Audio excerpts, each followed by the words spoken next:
Okay, we're going to mount a seat in a DD2 chassis right now. We're actually mounting a Tillet T11, and the size is medium small, which is about the equivalent to a size 2 in a European or standard seat. Tillet comes in different stiffnesses, rigidities. We're going to use the VG seat, which is the softest of the seats. There actually might be one softer, but the VG is known kind of around the world as the go-to soft seat. So to mount it, basically what we normally do is we have actually two standard seat jigs. These types are just the OTK ones, nothing really fancy or standard. The reason why we use two is it gives us a more stable base to mount the seat. If you were to use this without using any shims, the seat's going to be too far, probably below the frame. The seat's probably going to drag a bit. Maybe in some applications that might be where you want the seat to be. But because we're mounting it for DD2, which is obviously road tax, which uses the Mojo tire, the Mojo tire has some different characteristics than a standard, say, MG or Vega or Bridgestone. Predominantly, it doesn't seem to give the grip level that the driver needs. So we actually mount the seat up a little bit higher in the chassis.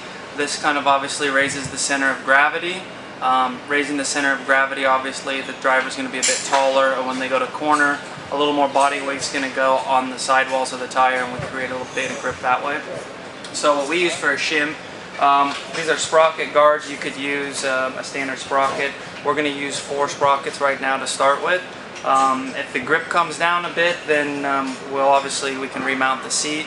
We can lower the seat, and with lowering the center of gravity, obviously the car's going to corner a bit freer. So basically we put this there, and before we mount the seat, it's really important when you put the seat in, you don't want to have a bind on the seat. So there's a lot of specially made seat tools out there. We just use a big crescent or adjustable wrench, and you want to bend pretty simple, just like that. It slides pretty much perfectly over the tabs. You can bend it either way that you need to accommodate the seats. You want to do the same thing here on the bottom ones. You want to slide the wrench like this, and you want to bend them down just so it follows the contour of here. So you're parallel with the seat tab in here, so you don't preload the chassis, have any binding. I've actually already did that before we started, just to make it a bit easier. So everything is more or less fit like that. You notice right off the bat, also the other part of the seat tool is the back seat post. This is to change the angle of the back of the seat here. Obviously, if you want to be on the axle more for a little bit more grip, maybe you can lower it here. We'll readjust that where we exactly need it. That's a standard spot here. You'll notice too, if you have any gaps between the welded seat posts and the chassis, it's important to shim these gaps. I have set the seat perfectly to where we want to start with, to where you notice a gap there. We're actually going to put a Tillet seat washer in there. It's a large black seat washer. It's the perfect size. But what this does is we're actually just moving the seat over a little bit away from the engine side, a little bit closer to the brake side. What that does is it moves obviously the driver's weight. Obviously there's a heavy engine here with an axle going through it, so we're going to load the chassis a bit more to the brake side. So we'll put this in here, and you'll notice how it slides in very easy. There's no bind.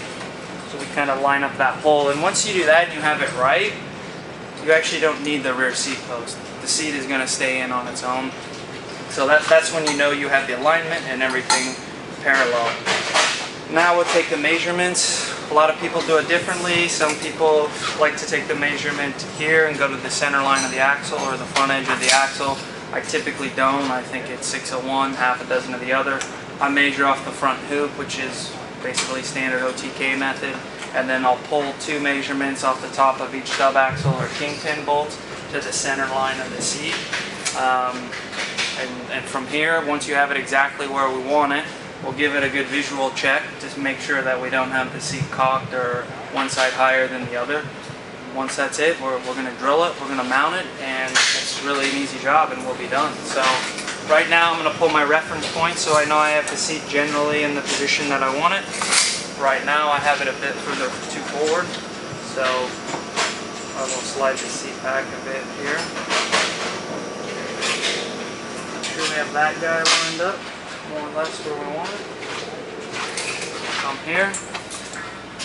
we'll pull the measurement here, just back a bit more.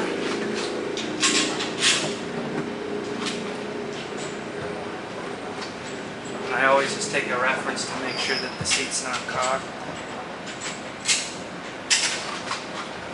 You have the seat exactly where you want it. I prefer to take a Sharpie.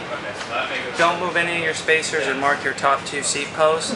That way, if you lose your reference point when you drill, it's much easier that way. So, pretty simple here. Make one mark there for that side.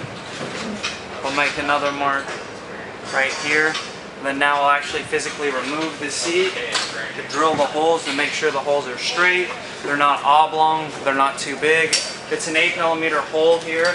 I recommend using an 8mm drill bit. If you can, you don't want to have your seat bolt walking inside the seat. It's going to wear a hole in the seat and the chassis has a chance to not perform properly.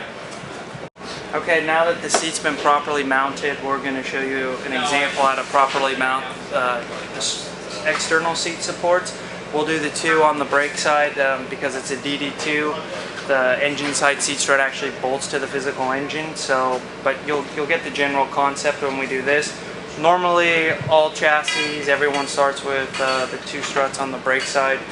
Here on the OTK, and most chassis, you'll have the cassette where you have multiple fixing places. For us, we're going to fix one here and one here. So first, I'll do the bottom one, remove the brake bolt here.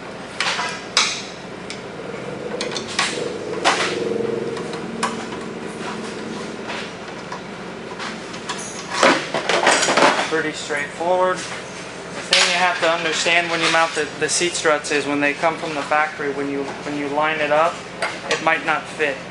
Okay, the last thing you want to do is try to misalign one of these seat struts. So you may have to find a seat strut that'll be the correct length. Okay, so neither one of these seat struts are going to work, but the seat strut will work for this position here. So you get some extra hardware, bolt, and a washer. And when we mount the strut here like this, we want to give it a visualization to make sure that the strut, you can tell, is kicked in. It's the same philosophy that we had. We want the seat struts running parallel with the seat so there's no chassis bind. So you can use your tool that you have, or on a standard chassis you'll have a stub here for a rear torsion bar. Here I'll use the cart stand for instance. Well, I'll put the seat strut in here and you just give it a little bit of a bend. It's pretty basic, it's pretty easy, and we'll get that to be about the exact angle we want. That looks pretty close. So we'll put this on, this on.